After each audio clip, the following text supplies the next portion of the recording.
नमस्कार, स्वागत है आपका आपके अपने चैनल उज्जवल जीके में और मैं हूं सीमा तेजस। आज हम पढ़ने जा रहे हैं गुर्जर प्रतिहार वंश और कछवाहा वंश से संबंधित महत्वपूर्ण 78 प्रश्नोत्तर। और ये सभी प्रश्न जो हैं किसी न किसी परीक्षा में पूछे गए प्रश्न हैं, क्योंकि हम Moomal all Rajasthan exam review से पढ़ रहे हैं, तो सभी प्रश्न जो हैं किसी न किसी परीक्षा में पूछे गए प्रश्न हैं। ठीक है, तो चलिए पढ़ना शुरू करते हैं बिना देर गवाए। 78 क्वेश्चंस। पहला प्रश्न है, प्रतिहारों की कौन सी शाखा सर्वाधिक पुरातन मानी जाती है? तो देखिए, प्रतिहारों की जो मंडोर शाखा है ये सर्वाधिक पुरातन मानी जाती है। राजौरगढ़ का शानदार कलात्मक वैभव किस युग से संबंधित है? तो राजौरगढ़ का शानदार कलात्मक वैभव गुर्जर प्रतिहार युग से संबंधित है। नेक्स्ट है, गुर्जर प्रतिहार वंश की राजधानी कौन सी थी? पीलोमोलो। ठीक है, जिसे कि भीनमाल भी कहते हैं। तो ये गुर्जर प्रतिहार वंश की राजधानी थी पीलोमोलो भीनमाल। ठीक है। वागड़ के परमार राजवंश की राजधानी कहाँ थी? वागड़ के परमार राजवंश की राजधानी अथुरना थी। कौन सा शासक गुर्जर प्रतिहार राजवंश से संबंधित नहीं है? कौन सा शासक गुर्जर प्रतिहार राजवंश से संबंधित नहीं है? तो देखिए, 4 ऑप्शन है आपके सामने।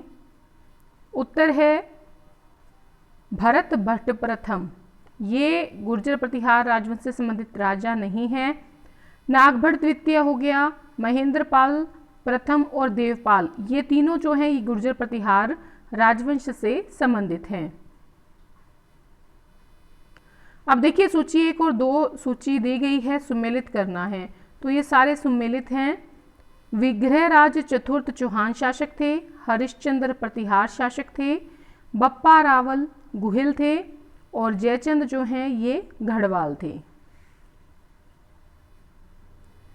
कन्नौज पर अधिकार के लिए चले त्रिपक्षीय युद्ध में राजपूताना के किस वंश के शासकों ने भाग लिया? तो राजस्थान के कौन से थे राजपूताना के शासक? गुर्जर प्रतिहार। देखिए, गुर्जर प्रतिहार थे और कौन थे? और राष्ट्रकूट थे, राष्ट्रकूट, और साथ में थे बंगाल के पाल। ये दक्षिण के थे, ये बंगाल के हो गए और ये राजस्थान के हो गए। इन तीनों में जो है त्रिपक्षीय युद्ध चला था कन्नौज को लेकर। नेक्स्ट है, आबू के परमारों की वैभव युक्त राजधानी थी चंद्रावती। चंद्रावती क्या थी? आबू के परमारों की वैभव युक्त राजधानी। प्रतिहार वंश की मंडोर शाखा के किस शासक ने अपनी राजधानी मंडोर से मेड़ता स्थानांतरित कर ली थी? मंडोर शासक था नागभट्ट प्रथम, इसने अपनी राजधानी मंडोर से मेड़ता स्थानांतरित कर ली थी। नेक्स्ट है, किस विदेशी यात्री ने गुर्जर प्रतिहार राजवंश की सैन्य शक्ति और समृद्धि का उल्लेख किया है? तो जो सुलेमान था विदेशी यात्री, इसने गुर्जर प्रतिहार राजवंश की सैन्य शक्ति और समृद्धि का उल्लेख किया है। ये भी सेकंड ग्रेड 2017 का प्रश्न है। महान संस्कृत कवि नाटककार राजशेखर किसके दरबार से संबंधित थे? महेंद्रपाल जो प्रथम था इसके दरबार से संबंधित थे कवि और नाटककार राजशेखर। देखिए, राजशेखर की अगर हम रचनाओं की बात करें तो इससे लिखी है कपूर मंजरी, काव्य मीमांसा, विद्वशाल भज्जिका, बाल भारत, हर विलास और भुवन कोश। तो इनकी सबकी रचना की है, ये भी आप ध्यान रखिएगा। नेक्स्ट है, राजस्थान के गुर्जर प्रतिहार काल में निर्मित मंदिरों को चुनना है। तो ये देखिए, चारों के चारों मंदिर ही गुर्जर प्रतिहार काल के हैं। देखिए, एक तो है आहड़ का आदिवराह मंदिर, आभानेरी का आदिवराह मंदिर, राजौरगढ़ का नीलकंठ मंदिर और ओसियां का हरिहर मंदिर। ये चारों मंदिर ही गुर्जर प्रतिहार शैली के हैं। देखिए, गुर्जर प्रतिहार शैली को एक और शैली भी कहते हैं, दूसरा नाम इसका है महामारू शैली। ठीक है, महामारू शैली भी कहते हैं। और अगर गुर्जर प्रतिहार शैली के विकास की बात करें तो 8वीं सदी जो है इसमें गुर्जर प्रतिहार शैली का विकास हुआ था। देखिए, केकिंद मेड़ता जो है उसका नीलकंठेश्वर मंदिर और किराड़ू के मंदिर और सोमेश्वर मंदिर वो भी गुर्जर प्रतिहार शैली में ही बने हैं। 8वीं से 10वीं शताब्दी तक राजस्थान में किस राजपूत वंश का वर्चस्व रहा? तो प्रतिहार जो वंश था इसका वर्चस्व रहा था 8वीं से लेकर 10वीं तक शताब्दी तक। ठीक है, प्रतिहार शिलालेखों में पदाधिकारियों का उल्लेख यह आता है, तो पदाधिकारियों को क्या कहा जाता था? प्रतिहार शिलालेखों में क्या लिखा गया है? राजपुरुष, राजपुरुष। फर्स्ट ग्रेड का क्वेश्चन है 2013 का। राजस्थान में प्रतिहार वंश के संस्थापक हरिश्चंद्र की राजधानी कौन सी थी? हरिश्चंद्र की राजधानी थी मंडोर। ठीक है, राजस्थान में प्रतिहार वंश के संस्थापक हरिश्चंद्र की राजधानी मंडोर थी। नेक्स्ट है, इतिहासकार आर.सी. मजूमदार के अनुसार गुर्जर प्रतिहारों ने कौन सी शताब्दी तक अरब आक्रमणकारियों के लिए बाधक का काम किया था? तो आर.सी. मजूमदार के अनुसार 6वीं से लेकर जो 12वीं शताब्दी थी, इस समय तक अरबों को रोकने का काम जो किया था, राजस्थान में आने से रोका था गुर्जर प्रतिहारों ने। नागभट्ट प्रथम किस राजवंश से संबंधित है? नागभट्ट प्रथम जो है ये गुर्जर प्रतिहारों से संबंधित है। तो ये देखिए, पटवार में भी आया था 2011 में, सेकंड ग्रेड में भी आया था 2010 में, और PTI second grade teacher exam 2012 में भी पूछा गया था। नेक्स्ट है, किस प्रतिहार राजा के काल में प्रसिद्ध ग्वालियर प्रशस्ति की रचना की गई थी? तो देखिए, ग्वालियर प्रशस्ति की जो रचना की गई थी वो की गई थी भोज प्रथम, या जिसको मिहिर भोज भी कह देते हैं, इसके काल में की गई थी। जो ग्वालियर प्रशस्ति है इसमें प्रतिहार वंश के शासकों की जो राजनीतिक उपलब्धियां हैं, उनकी जो वंशावलियां हैं वो हमें पता चलती हैं। इनकी प्रमुख स्रोत है वंशावलियों का, राजनीतिक उपलब्धियों का। और एक चीज़ और कि ये जो ग्वालियर प्रशस्ति है इसमें किसी प्रकार की तिथि अंकित नहीं की गई है। ठीक है, तो ये भी याद रखिएगा। आपसे पूछ लें प्रतिहारों की ऐसी कौन सी प्रशस्ति है जिसमें तिथि अंकित नहीं है, तो वो है ग्वालियर प्रशस्ति। प्रथम प्रतिहार शासक जिसने परम भट्टारक महाराजाधिराज परमेश्वर की उपाधि धारण की, तो महेंद्रपाल प्रथम जो था इसने परम भट्टारक महाराजाधिराज परमेश्वर की उपाधि धारण की थी। आरटेट 2012 में पूछा गया प्रश्न है। महेंद्रपाल की बात करें तो महेंद्रपाल प्रथम का जो शासनकाल था 885 से लेकर 910 ईस्वी तक का इसने शासन किया था, और इसने परम भट्टारक महाराजाधिराज परमेश्वर जैसी उपाधियों को धारण किया था। और एक और बात कि महेंद्रपाल जो प्रथम था इसने जो त्रिकोणीय संघर्ष हुआ था कन्नौज के लिए, उसमें बंगाल के पालों को भी पराजित किया था। तो ये भी काफी महत्वपूर्ण चीज है, याद रखिएगा। गुर्जरों को किस शासक ने पराजित किया किसने? गुर्जरों को प्रभाकर वर्धन ने। ठीक है, प्रभाकर वर्धन जो था इसने गुर्जरों को पराजित किया था। नेक्स्ट है, जनश्रुति के अनुसार आबू पर्वत पर यज्ञ कुंड में से किस वंश की उत्पत्ति मानी जाती है? तो चालुक्य, प्रतिहार, चौहान, परमार, ये चारों जो है इनकी उत्पत्ति मानी जाती है आबू पर्वत पर जो यज्ञ कुंड हुआ था, हवन हुआ था उसमें। मंडोर के प्रतिहार माने जाते हैं तो क्षत्रिय माने जाते हैं। देखिए इसके पीछे की कहानी सुन लीजिए। मंडोर के जो प्रतिहारों के संबंध में जानकारी मिलती है वो हमें मिलती है जोधपुर के शिलालेख से। ठीक है, और वो कब का है? 837 ईस्वी का है। और एक हमें जानकारी मिलती है घटियाला जो शिलालेख है वो 861 ईस्वी का है, तो इससे मिलती है। ठीक है, इन शिलालेखों के अनुसार हरिश्चंद्र नाम का एक ब्राह्मण था, उसकी पत्नी थी क्षत्रिय जिसका नाम था भद्रावती। तो भद्रावती और हरिश्चंद्र से जो उत्पन्न पुत्र था उसका नाम था, उसके एक पुत्र का नाम था रज्जिल। ठीक है, तो रज्जिल के वंश ने कहाँ पर शासन किया था? मंडोर पर शासन किया था, और जिसका जो है नागभट्ट प्रतिहार प्रथम प्रतापी शासक हुआ था। तो इसीलिए मंडोर के प्रतिहार क्षत्रिय माने जाते हैं। चलिए आगे बढ़ते हैं अगले प्रश्न की ओर। किस राजा के वंशज गुर्जर प्रतिहार कहे जाने लगे? तो नागभट्ट प्रथम से जो राजा थे वो गुर्जर प्रतिहार कहे जाने लगे।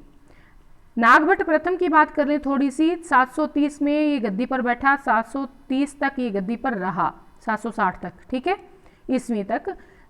ये देखिए जालोर, अवंती, कन्नौज प्रतिहारों की जो नामावली है वो नागभट्ट प्रथम से प्रारंभ होती है। नागभट्ट का एक और नाम था जिसको कहते थे नागावलोक, वो भी हमें मिलता है। और ग्वालियर जो प्रशस्ति है प्रतिहारों की, वहाँ पर इसका नाम मिलता है नारायण। और एक नाम और मिलता है मलेच्छों का नाशक, मलेच्छों का नाशक, वो भी हमें ग्वालियर प्रशस्ति से पता लगता है। किसका नाम? तो नागभट्ट प्रथम का नाम। ये प्रश्न जो है सेकंड ग्रेड जो अंग्रेजी परीक्षा हुई थी 2010 की, उसमें पूछा गया था।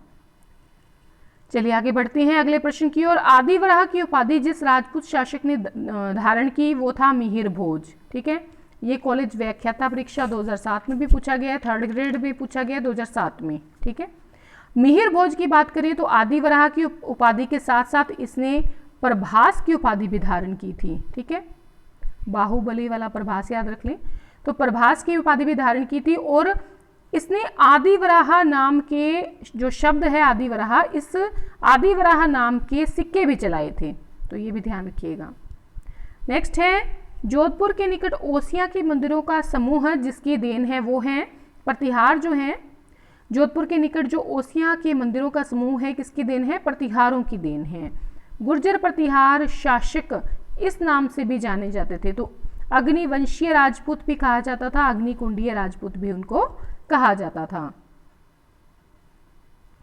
क्योंकि आबू के हवन जो हुआ था यज्ञ कुंड, वहां से इनकी उत्पत्ति मानी जाती है। मुहणोत नैंसी ने गुर्जर प्रतिहारों की कितनी शाखाओं का वर्णन किया है? तो 26 शाखाओं का वर्णन किया है गुर्जर प्रतिहारों की मुहणोत नैंसी ने। ओसियां में महावीर स्वामी को समर्पित जो जैन मंदिर है उसका निर्माण किस राजा के काल में हुआ? वत्सराज प्रतिहार के काल में हुआ था ओसियां में महावीर स्वामी को समर्पित जैन मंदिर का निर्माण। मारवाड़ रा परगनारी विगत ग्रंथ लिखा था मुहणोत नैंसी ने। मुहणोत नैंसी की बात करें, सॉरी मारवाड़ रा परगना की बात करें, मारवाड़ रा परगनारी विगत में जो उस समय वो तत्कालीन जो समय था उस समय के जितने भी परगने थे उन सभी परगनों की जो आमदनी कितनी है, जो ठिकाने हैं उनकी रेख चाकरी कितनी है, भूमि की किस्म कैसी है, फसलें कौन कौन सी उग रही हैं, सिंचाई के साधन क्या है, जितनी जातियां हैं उनके अनुसार घरों की संख्या क्या है, आबादी कितनी है, ये सारी चीज़ हमें मारवाड़ रा परगनारी विगत से पता चलती है। इसलिए ये बहुत ही महत्वपूर्ण ग्रंथ है और लगभग इससे प्रश्न पूछा ही जाता है। महिला पर्यवेक्षक 2015 का प्रश्न है ये। ठीक है, और इस ग्रंथ को क्या कहा जाता है? इस ग्रंथ को राजस्थान का गजेटियर भी कहा जाता है। ठीक है, चलिए आगे बढ़ते हैं। अब ये तो हो गया हमारा प्रतिहार वंश। ठीक है, उससे संबंधित जो महत्वपूर्ण प्रश्न पूछे गए हैं वो हमने देख लिए हैं। अगर आप डिटेल में कछवाहा राजवंश और प्रतिहार गुर्जर प्रतिहार देखना चाहते हैं तो मैंने सेकंड ग्रेड की जो है अपने प्लेलिस्ट बनाई हुई है सेकंड ग्रेड की, तो उसमें से आप जाकर ये डिटेल में देख सकते हैं। ठीक है, चलिए आगे बढ़ते हैं। कौन आमेर के शासक मानसिंह प्रथम के संरक्षण में था? तो कौन था? जगन्नाथ जो है वो आमेर के मानसिंह प्रथम के संरक्षण में था। नेक्स्ट है कछवाहा राजवंश के संस्थापक है। कछवाहा राजवंश के संस्थापक कौन है? दुल्हे राय। दुल्हे राय। हवा महल जयपुर के बारे में निम्नलिखित कथनों पर विचार कीजिए और नीचे दिए गए कूट से प्रश्न का उत्तर भी दीजिए। तो देखिए ये कथन कौन सा सही है? पहला कथन सही है और दूसरा कथन जो है वो भी सही है। क्या है पहला कथन? हवा महल एक 5 मंजिला संरचना है। हवा महल महाराजा सवाई प्रताप सिंह द्वारा बनवाया गया। दोनों कथन सही है, लेकिन ये तीसरा कथन गलत है।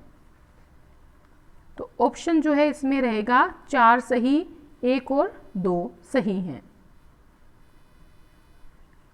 नेक्स्ट है कौन से कछवाहा शासक ने मीनाओं को हराकर आमेर को अपनी राजधानी बनाया?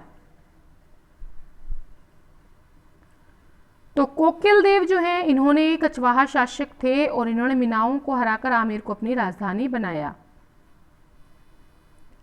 जयपुर स्थित हवा महल का निर्माण किसने करवाया? सवाई प्रताप सिंह ने। अभी पढ़कर आए हैं। किस शहर में सवाई जयसिंह द्वितीय ने वेधशाला का निर्माण नहीं करवाया? आगरा में नहीं करवाया है, दिल्ली में करवाया, उज्जैन में करवाया, जयपुर में करवाया, आगरा में नहीं करवाया। मानसिंह को बिहार का सूबेदार किस वर्ष नियुक्त किया गया? तो मानसिंह को बिहार का सूबेदार 1587 में जो है नियुक्त किया गया था। बिहार के साथ साथ इसको बंगाल का सूबेदार भी सम्राट अकबर जो थे इन्होंने किया था 1587 में, ये भी ध्यान रखिएगा। उस समय जो बिहार बंगाल होता था उसमें उड़ीसा भी शामिल था, ठीक है। महाराजा मानसिंह की मृत्यु कहाँ हुई थी? महाराष्ट्र में हुई थी। जोधपुर के किस शासक को अकबर ने सवाई राजा की उपाधि प्रदान की? राव सूर सिंह को, ठीक है। वह कौन सा शासक था जिसने 3 मुगल बादशाहों के काल में शासन किया, ठीक है। मिर्जा राजा जयसिंह जो थे इन्होंने 3 जो मुगल बादशाह हैं उनके समय में शासन किया था। शिवाजी के साथ पुरंदर की संधि 1665 ईस्वी पर हस्ताक्षर करने वाला मुगल सेनानायक कौन था? जयसिंह प्रथम। कछवाहा राजवंश की प्रथम राजधानी थी दौसा। महारानी अमर कुंवरी बूंदी नरेश महाराव बुद्ध सिंह की पत्नी थी, तो बहन किसकी थी? ये सवाई जयसिंह की बहन थी।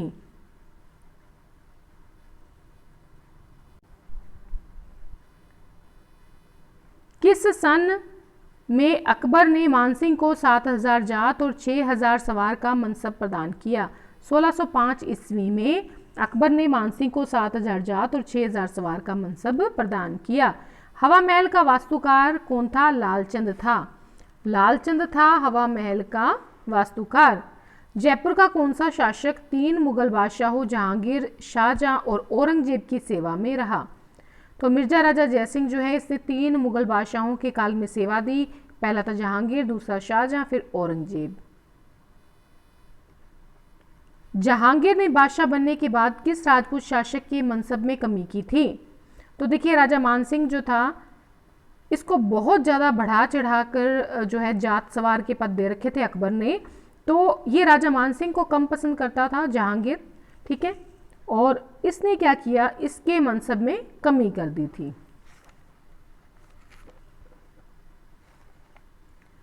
नेक्स्ट है, अकबर द्वारा मानसिंह को कौन से मुगल प्रांतों का सूबेदार या राज्यपाल नियुक्त किया गया था?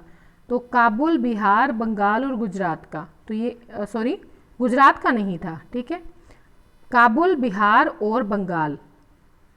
काबुल, बिहार, बंगाल, तो ये मुख्य मुख्य प्रांत थे जो कि मानसिंह को दिए थे अकबर ने सूबेदारी के पद के लिए।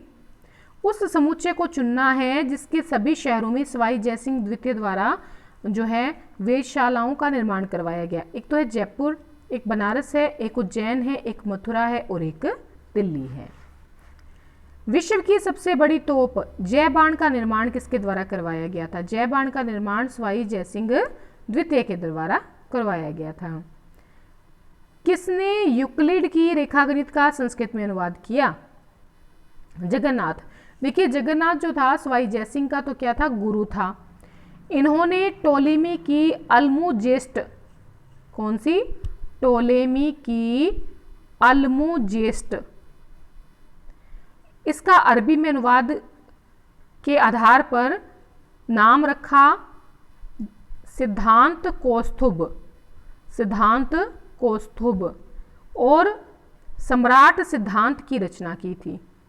और यूक्लिड के रेखागणित का अरबी से संस्कृत में अनुवाद भी किया था। अल्मुजेस्ट का तो इसने क्या कर दिया? अरबी अनुवाद के आधार पर जो है नाम चेंज करके इसको किया था, सिद्धांत कौस्तुभ नाम रखा और सम्राट सिद्धांत की रचना की। साथ में इसने यूक्लिड के रेखागणित का अरबी से संस्कृत में अनुवाद किया। नेक्स्ट है, मुगलों से वैवाहिक संबंध स्थापित करने वाला पहला राजपूत राज परिवार कौन सा था? कछवाहा था। कौन सा था? कछवाहा। निम्नलिखित विद्वानों में से किसे जसवंत सिंह का संरक्षण प्राप्त नहीं था? ईसरदास जो हैं इनको जसवंत सिंह का संरक्षण प्राप्त नहीं था। बाकी नरहरिदास बारहठ, दलपति मिश्र और बनारसी दास, इनको जसवंत सिंह का संरक्षण प्राप्त था। तुंगा का युद्ध किनके मध्य लड़ा गया? तुंगा का युद्ध प्रताप सिंह और महादजी सिंधिया के मध्य लड़ा गया। देखिए 1787 ईस्वी में जयपुर के शासक थे प्रताप सिंह और मराठा सेनापति थे महादजी सिंधिया। इनके मध्य तुंगा का युद्ध हुआ, जिसमें प्रताप सिंह ने जोधपुर के शासक विजय सिंह की मदद से मराठा सेना को पराजित कर दिया। ठीक है, काफी महत्वपूर्ण है तुंगा का युद्ध, जिसमें मराठों को पराजित किया गया था जोधपुर की सेना के द्वारा और जयपुर के शासक द्वारा। किस महाराजा के राज दरबार में 22 कवि थे, 22 ज्योतिषी थे, 22 संगीतज्ञ थे और 22 जो हैं विषय विशेषज्ञ थे के रूप में गंधर्व 22 विद्यमान थी। महाराजा प्रताप सिंह जयपुर के समय में 22 कवि थे इनके पास दरबार में, 22 ही जोशी थे, 22 ही संगीतज्ञ थे, 22 ही विषय विशेषज्ञ थे। तो इनको कहा जाता था मिलाकर गंधर्व 22। तो आपसे पूछ ले गंधर्व 22 किसके दरबार में थी, तो महाराजा प्रताप सिंह जयपुर के दरबार में। नेक्स्ट है आमेर के राजा बिहारी मल, जिसको भारमल भी कहते हैं, इनकी पुत्री का विवाह अकबर के साथ कहाँ पर हुआ था, सांबर में हुआ था। देखिए कछवाहा वंशीय भारमल 1547 ईस्वी में आमेर की गद्दी पर बैठते हैं और भारमल पहला राजपूत शासक था जिसने अकबर की अधीनता स्वीकार कर ली और अपनी जो पुत्री थी जिसका क्या नाम था, हरका बाई, तो हरका बाई का विवाह कर दिया था 1562 में। किसके साथ, अकबर के साथ। कहाँ पर, सांबर में, जो इतिहास में किस नाम से जानी जाती हैं, मरियम उज्जमानी के नाम से जानी जाती हैं। ठीक है, अकबर ने भारमल को अमीर उल उमरा और राजा की उपाधियां प्रदान की थी। एक तो उपाधि दी थी अमीर उल उमरा भारमल को और एक दी थी राजा की उपाधि, राजा भारमल, इसीलिए इनको कहते थे। आमेर का कछवाहा राजवंश अपने आपको किस वंश का मानता है, तो जो राम के पुत्र थे कुश, उनके वंश का मानता है। आमेर के किस राजा ने अपनी पुत्री का विवाह अकबर के साथ किया, भारमल। ठीक है, देखिए रिपीट प्रश्न इसलिए हो जाता है क्योंकि ये वाला प्रश्न तो वन रक्षक 2010 में पूछा गया है और जो सांभर वाला क्वेश्चन था वो महिला पर्यवेक्षक 2015 में पूछा गया था। ठीक है, तो हमने सभी जो एग्जाम में पूछे गए प्रश्न हैं वही देखने हैं। राजपूत शासकों ने मराठों के विरुद्ध हुरडा नामक स्थान पर एक सम्मेलन का आयोजन किया था। ये सम्मेलन किस वर्ष हुआ, तो ये 1734 ईस्वी में हुआ था। ये भी 2-3 परीक्षाओं में पूछा गया प्रश्न है। किस राजपूत राजा ने हरि नाम, सुंदरदास और जगन्नाथ जैसे विद्वानों को संरक्षण दे रखा था, आमेर के राजा मानसिंह ने। देखिए मानसिंह ने आमेर का स्तंभलेख, रोहतासगढ़ का शिलालेख और वृंदावन का अभिलेख संस्कृत भाषा में लिखवाया। मानचरित्र और महाराज कोश की रचना उसके समय में की गई। मानसिंह ने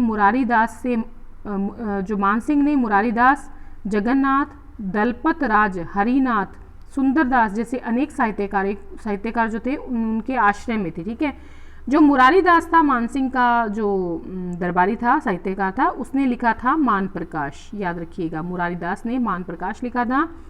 जगन्नाथ जो था इसने मानसिंह कीर्ति मुक्तावली लिखी थी। दलपत राज जो था इसने पवन पश्चिम और पत्र प्रशस्ति लिखी थी। नेक्स्ट है उन 2 सरदारों के नाम बताएं जिन्हें अकबर के समय में 7000 की मनसबदारी प्रदान थी। एक तो कोका अजीज था और एक राजा मान सिंह। ये दोनों ही काफ़ी महत्वपूर्ण थे सरदार, किसके, अकबर के। काफ़ी विश्वास करते थे इन दोनों पर ये। किस राजपूत मनसबदार को अकबर ने फरजंद की उपाधि प्रदान की थी, मान सिंह को फरजंद की उपाधि प्रदान की थी। देखिए डिटेल में अगर आप मान सिंह को पढ़ना चाहते हैं तो मैंने 2nd ग्रेड वाली में मान सिंह को पढ़ाया हुआ है, तो आप उसमें डिटेल में पढ़ सकते हैं प्लेलिस्ट में जाकर। आप अगर रीट की तैयारी कर रहे हैं देख लीजिए, यानी कि राजस्थान के आप किसी भी एग्जाम की तैयारी कर रहे हैं तो आप उज्ज्वल जी के चैनल को सब्सक्राइब करके पास के बेल आइकन को ज़रूर प्रेस कर लें ताकि नई वीडियो की नोटिफिकेशन समय रहते आपको मिलती रहे। यहाँ पर हम लगातार कोशिश कर रहे हैं कि आपको अच्छे से अच्छी जो चीज़ें हैं, अच्छे से अच्छा मैटर जो है वो प्रोवाइड करवाया जा सके। ठीक है, तो चलिए अगले प्रश्न की ओर बढ़ते हैं। अगला प्रश्न है राजस्थान के एक राज्य का वे कौन सा शासक था जिसने बनारस हिंदू विश्वविद्यालय की स्थापना में अपनी महत्वपूर्ण जो योग्यता जो थी वो निभाई थी। वो थे महाराजा गंगा सिंह। ठीक है, जिन्होंने गंगानगर के शासक थे महाराजा गंगा सिंह। कौन सा राजपूत शासक था जिसने सबसे पहले मुगल सम्राट अकबर की अधीनता स्वीकार की? भारमल। ये भी पुलिस के एग्जाम में पूछा गया है 1999 में। नेक्स्ट है, ब्रिटिश साम्राज्य के किस सदस्य के स्वागत में जयपुर शहर को 1876 ईस्वी में गुलाबी रंग से रंगवाया गया था? तो प्रिंस अल्बर्ट जो थे, जब ये आते हैं तो इनके स्वागत में जयपुर शहर को 1876 ईस्वी में गुलाबी रंग से रंगवाया गया था। ठीक है। फरवरी 1876 में प्रिंस ऑफ वेल्स यानी प्रिंस अल्बर्ट ने जयपुर की यात्रा की। तब तत्कालीन जयपुर के नरेश थे सवाई राम सिंह द्वितीय। इन्होंने जयपुर शहर को गुलाबी रंग से रंगवाया था और उनकी याद में अल्बर्ट हॉल का भी निर्माण करवाया, और जो आप राम निवास बाग देखते हैं उसका निर्माण भी जो है करवाया था उसी समय, प्रिंस अल्बर्ट की यात्रा के समय। ठीक है। सवाई जयसिंह, महाराणा सांगा, राव मालदेव और राव चंद्रसेन शासकों में से अश्वमेध यज्ञ संपन्न करने वाला शासक कौन था? तो वो था सवाई जयसिंह।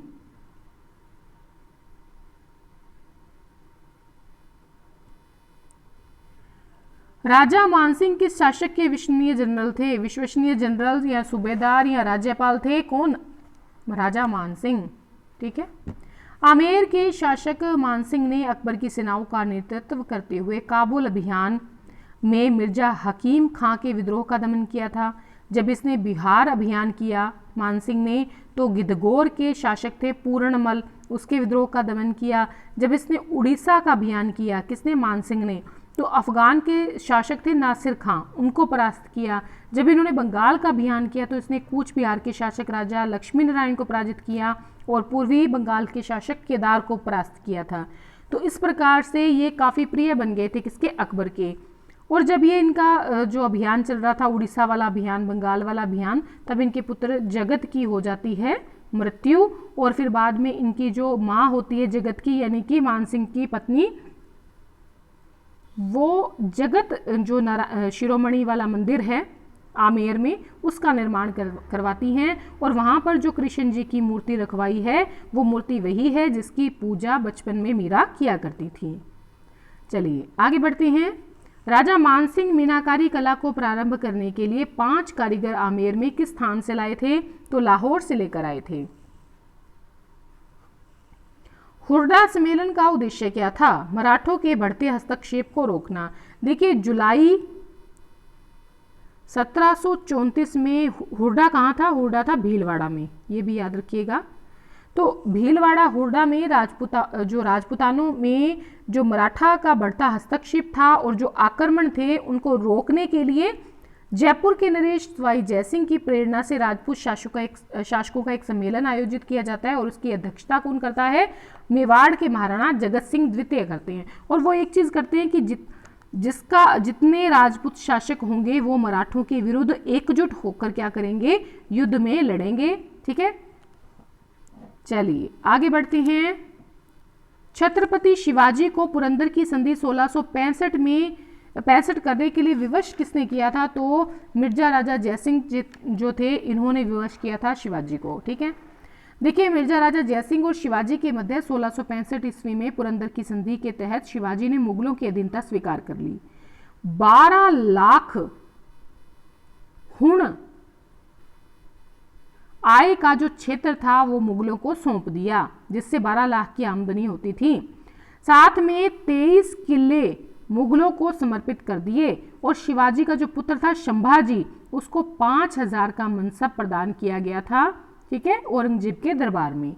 तो ये इनकी संधि हुई थी।